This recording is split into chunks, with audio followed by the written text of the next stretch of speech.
बच्चों, आज हम लोग क्लास 12 अर्थात कक्षा 12 में भौतिक विज्ञान के अंतर्गत पाठ्यक्रम 2025-26 जिसमें कि केवल अध्याय 1 लेके आए हैं।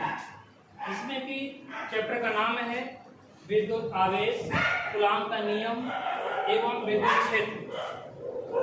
इसमें हम 10 सूत्रों का जिक्र करेंगे। इसमें हम 10 सूत्रों का जिक्र करेंगे।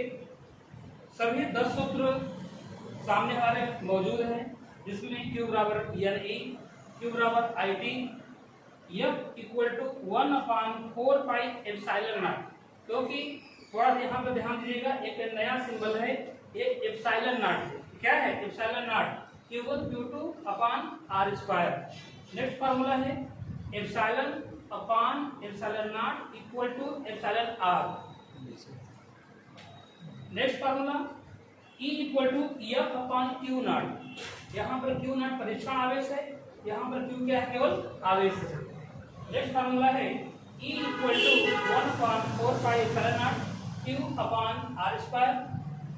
Next E equal to 1/4 pi epsilon naught 2P upon RQ। Next है E equal to 1/4 pi epsilon naught P upon RQ। उसी तरीके से हम नेक्स्ट अगर हम फार्मूले की बात करें तो हमारे सामने एक फार्मूला है tau equal to PE sin theta. Next formula है P इक्वल टू 2QD, जिसमें कि 2D क्या है? अल्प दूरी है। इन्हीं सूत्रों के अंतर्गत प्रयुक्त होने वाले जितने भी हमारे सिंबल हैं, प्रतीक हैं, संकेत हैं, उनके बारे में हम जानने का प्रयास करेंगे। जिनमें 2D आपकी क्या है? अल्प दूरी है। टाउ क्या है? बलयुग्म का आघूर्ण है। P द्विध्रुव आघूर्ण है। R समान आवेश के बीच की दूरी है। हमने यहाँ लिखा है समान आवेश के बीच की दूरी, क्योंकि यहाँ पर 2D अल्प दूरी है, लेकिन 2D क्या है? विपरीत आवेश के बीच की दूरी है। यहाँ पर Q नॉट आपका परीक्षण आवेश है, जैसा कि हम फार्मूले में आपको यहाँ पे दिखा चुके हैं कि Q नॉट क्या आपका परीक्षण आवेश है। नेक्स्ट देखा जाए तो Q आपका आवेश है। N क्या है? इलेक्ट्रॉनों की संख्या है। इसमें छोटा e इलेक्ट्रॉनिक आवेश है। I जो है धारा है। इसमें T समय है। F आपका बल है। एप्सिलॉन नॉट निर्वात की विद्युतशीलता है। उसी क्रम में देखा जाए तो यहाँ पर फार्मूले में आपको एप्सिलॉन 3 तरीके से दिखाई गया होगा। इसमें क्या है? केवल माध्यम की विद्युतशीलता। ये एप्सिलॉन क्या है? माध्यम की विद्युतशीलता। एप्सिलॉन नॉट क्या है? निर्वात की विद्युतशीलता। और एप्सिलॉन R क्या है? आपेक्षिक विद्युतशीलता। अब इन्हीं सूत्रों में सभी संकेतों के साथ में देखा जाए तो इस सूत्रों में कुछ ऐसे मान हैं जिनको कि हमें याद करना जरूरी है, जिनको कि हम सभी प्रमुख मानों को एक जगह नोट कर दिए हैं। इसमें 1/4 पाई एप्सिलॉन नॉट आपके इस फार्मूले में प्रयुक्त हुआ था। इसका जो मान है वो कितना होता है? 9 × 10⁹ होता है। उसी क्रम में देखा जाए E छोटा e इलेक्ट्रॉनिक आवेश है, जिसका मान कितना है? 1.6 × 10⁻19 है। वो आपको पहले फार्मूले में दिखा है छोटा e। उसी क्रम में देखा जाए तो आपका एप्सिलॉन नॉट का मान कितना है? 8.85 × 10⁻12 है, जिससे कि इस सूत्र के अंदर देखा जा सकता है। इसको अलग से इसको मान को हम जब भी आवश्यकता पड़ेगी नोट कर सकते हैं। उसी क्रम में हम देखें तो आप में दूसरा टर्म हमारा शुरू होता है बिंबी सूत्र का। बिंबी सूत्र का है इन बिंबी सूत्रों को, इसको कि हम अगले वीडियो में आपको बताए थे कि बिंबी सूत्र कहते किसको है। बिंबी सूत्र होता क्या है? हमने कहा था कि यदि आपको सूत्र पता हो, उन्हीं सूत्रों को यदि हम उनके संकेतों को उनकी भुजाओं के रूप में रख दें तो बिंबी सूत्र होता है। इनमें कुछ ऐसे फार्मूले हैं जिनका कि बिंबी सूत्र में आवश्यक है। जैसे कि हम अगले वीडियो में पढ़ेंगे कि इसमें से जो प्रमुख बिंबी सूत्र हमारा है एप्सिलॉन नॉट। एप्सिलॉन नॉट का बिंबी सूत्र आपके एग्जाम में कई बार पूछा जा चुका है, इसलिए इस पर आपका विशेष ध्यान रहे।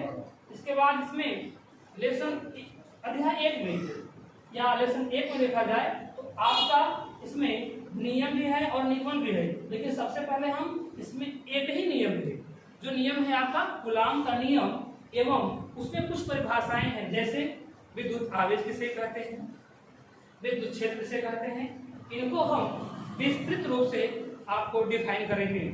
इसके बाद इसमें दो निगमन है। निगमन का मतलब होता है कि किसी फार्मूले को सिद्ध करना, उसमें आपके दो फार्मूले होंगे, उन दो फार्मूलों को हम सिद्ध करेंगे और ये भी आपको एक अलग से वीडियो में दे दिया जाएगा। इसके बाद आंकिक प्रश्न होंगे जो कि किस पर निर्धारित हैं, ये हमारे सूत्रों पर निर्धारित हैं। यदि हम आंकिक प्रश्न करना चाहते हो तो सबसे पहले हम इन सूत्रों को, इनके संकेतों को अगर भली भांति पढ़ लेते हैं तो आंकिक प्रश्न हल करने में हमको मदद मिलेगी, जिससे कि आंकिक प्रश्न विस्तृत रूप में आंकिक प्रश्न कैसे हल किया जाए, ये सबसे बड़ी समस्या है। सभी बच्चे मान पॉइंट में आ जाता है, पावर में आ जाता है, हल करने से क्या करते हैं, घबराते हैं। लेकिन इनके बारे में हम आपको अलग से एक वीडियो जरूर देंगे, जिसमें कि आपको इनके बिंदुओं को यानी दशमलव को, इनकी घात को, इनमें कैलकुलेशन को कैसे करेंगे, ये भी आपको अलग से वीडियो में दिया जाएगा। नेक्स्ट हम आपको अगले वीडियो में लेंगे। धन्यवाद। नेक्स्ट क्लास 12 अर्थात कक्षा 12 में भौतिक विज्ञान के अंतर्गत पाठ्यक्रम 2025-26, जिसमें कि केवल अध्याय 1 लेके आए हैं, जिसमें कि चैप्टर का नाम है विद्युत आवेश, कूलाम का नियम एवं विद्युत क्षेत्र। इसमें हम 10 सूत्रों का जिक्र करेंगे। इसमें हम 10 सूत्रों का जिक्र करेंगे। सभी 10 सूत्र सामने हमारे मौजूद हैं, जिसमें Q बराबर NE, Q बराबर IT, F equal to 1/4 pi epsilon naught. क्योंकि थोड़ा यहाँ पर ध्यान दीजिएगा, एक नया सिंबल है, एक एप्सिलॉन नॉट है। क्या है epsilon naught? Q1 Q2 upon R square. Next formula है epsilon upon epsilon naught equal to epsilon R। Next formula E equal to F upon Q naught. यहाँ पर Q नॉट परीक्षण आवेश है, यहाँ पर Q क्या है, केवल आवेश है। नेक्स्ट फार्मूला है E equal to 1/4 pi epsilon naught Q upon R square. Next E equal to 1/4 pi epsilon naught 2P upon RQ। Next है E equal to 1/4 pi epsilon naught P upon RQ। उसी तरीके से हम next अगर हम फार्मूले की बात करें तो हमारे सामने एक फार्मूला है tau equal to PE sin theta. Next formula है P इक्वल टू 2QD, जिसमें कि 2D क्या है, अल्प दूरी है। इन्हीं सूत्रों के अंतर्गत प्रयुक्त होने वाले जितने भी हमारे सिंबल हैं, प्रतीक हैं, संकेत हैं, उनके बारे में हम जानने का प्रयास करेंगे, जिनमें 2D आपकी क्या है, अल्प दूरी है, टाउ क्या है, बलयुग्म का आघूर्ण है, P द्विध्रुव आघूर्ण है, R समान आवेश के बीच की दूरी है। हमने यहाँ लिखा है समान आवेश के बीच की दूरी, क्योंकि यहाँ पर 2D अल्प दूरी है, लेकिन 2D क्या है, विपरीत आवेश के बीच की दूरी है। यहाँ पर Q नॉट आपका परीक्षण आवेश है, जैसा कि हम फार्मूले में आपको यहाँ पे दिखा चुके हैं, Q नॉट क्या आपका परीक्षण आवेश है। नेक्स्ट देखा जाए तो Q आपका आवेश है, N क्या है, इलेक्ट्रॉनों की संख्या है, इसमें छोटा e इलेक्ट्रॉनिक आवेश है, I जो है धारा है, इसमें T समय है, F आपका बल है, एप्सिलॉन नॉट निर्वात की विद्युतशीलता है। उसी क्रम में देखा जाए तो यहाँ पर फार्मूले में आपको एप्सिलॉन 3 तरीके से दिखाया गया होगा। इसमें क्या है, केवल माध्यम की विद्युतशीलता, ये एप्सिलॉन क्या है, माध्यम की विद्युतशीलता, एप्सिलॉन नॉट क्या है, निर्वात की विद्युतशीलता, और एप्सिलॉन R क्या है, आपेक्षिक विद्युतशीलता।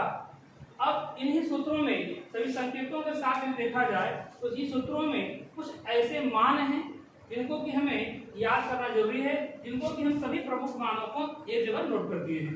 इसमें 1/4 पाई एप्सिलॉन नॉट आपके इस फार्मूले में प्रयुक्त हुआ था। इसका जो मान है वो कितना होता है, 9 × 10⁹ होता है। उसी क्रम में देखा जाए E छोटा e इलेक्ट्रॉनिक आवेश है, जिसका मान कितना है, 1.6 × 10⁻⁻19 है। वो आपको पहले फार्मूले में दिखा है कि छोटा e। उसी क्रम में देखा जाए तो आपका एप्सिलॉन नॉट का मान कितना है 8.85 गुणे 10 के घाते -12 है, जिससे कि इस सूत्र के अंदर देखा जा सकता है। इसको अलग से इसको मान को हम यदि आवश्यकता पड़ेगी नोट कर सकते हैं। उसी क्रम में हम देखें तो आप में दूसरा टर्म हमारा शुरू होता है बीमी सूत्र का। बीमी सूत्र का है इन बीमी सूत्रों को, इसको कि हम अगले वीडियो में आपको बताए थे कि बीमी सूत्र कहते किसको है। बीमी सूत्र होता क्या है, हमने कहा था कि यदि आपको सूत्र पता हो, उन्हीं सूत्रों को यदि हम उनके संकेतों को उनकी भुजाओं के रूप में रख दें तो बीमी सूत्र होता है। इनमें कुछ ऐसे फार्मूले हैं जिनका कि बीमी सूत्र में आवश्यक है, जैसे कि हम अगले वीडियो में पढ़ेंगे कि इसमें से जो प्रमुख बीमी सूत्र हमारा है एप्सिलॉन नॉट। एप्सिलॉन नॉट का बीमी सूत्र आपके एग्जाम में कई बार पूछा जा चुका है, इसलिए इस पर आपका विशेष ध्यान रहे। इसके बाद इसमें लेसन अध्याय 1 में या लेसन 1 में देखा जाए तो आपका इसमें नियम भी है और निगमन भी है, लेकिन सबसे पहले हम इसमें एक ही नियम है। जो नियम है आपका कूलॉम का नियम, एवं उसमें कुछ परिभाषाएं हैं, जैसे विद्युत आवेश किसे कहते हैं, विद्युत क्षेत्र किसे कहते हैं, इनको हम विस्तृत रूप से आपको डिफाइन करेंगे। इसके बाद इसमें 2 निगमन है। निगमन का मतलब होता है कि किसी फार्मूले को सिद्ध करना, उसमें आपके 2 फार्मूले होंगे, उन 2 फार्मूलों को हम सिद्ध करेंगे और ये भी आपको एक अलग से वीडियो में दे दिया जाएगा। इसके बाद आंकिक प्रश्न होंगे जो कि किस पर निर्धारित हैं, ये हमारे सूत्रों पर निर्धारित हैं। यदि हम आंकिक प्रश्न करना चाहते हो तो सबसे पहले हम इन सूत्रों को, इनके संकेतों को अगर भली भांति पढ़ लेते हैं तो आंकिक प्रश्न हल करने में हमको मदद मिलेगी, जिससे कि आंकिक प्रश्न विस्तृत रूप में आंकिक प्रश्न कैसे हल किया जाए, ये सबसे बड़ी समस्या है। सभी बच्चे मान पॉइंट में आ जाता है, पावर में आ जाता है, हल करने से क्या करते हैं, घबराते हैं। लेकिन इनके बारे में हम आपको अलग से एक वीडियो जरूर देंगे, जिसमें कि आपको इनके बिंदुओं को यानी दशमलव को, इनकी घात को, इनमें कैलकुलेशन को कैसे करेंगे, ये भी आपको अलग से वीडियो में दिया जाएगा। नेक्स्ट हम आपको अगले वीडियो में लेंगे। धन्यवाद।